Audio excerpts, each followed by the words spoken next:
चाहिँ म यहाँ माथि लोड धपर आइराखेको छु हो, मान्छे लिनु आएको। यहाँ पर रेडी हुँदै रहेछ,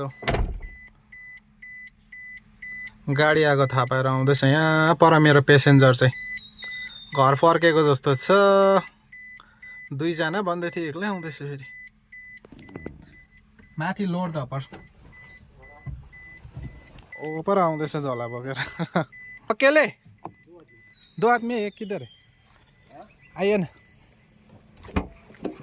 सामान और भी है। कार जा रहे हैं क्या? नहीं अभी गैंगटॉक जाएगा। गैंगटॉक उससे लगे मिला के लगेगा। आ रहा है यहाँ चाहिँ आज वेदर यस्तो छ। आजको वेदर पानी चाहिँ परिहालेको छैन है, घाम पनि लागेको छैन। यहाँ चाहिँ लोड धपर चाहिँ भ्यू यस्तो छ। लोड धपर यहाँदेखि माथि पनि छ हो, यहाँ जानुको लागि चाहिँ यता गेटबाट जानुपर्छ है त।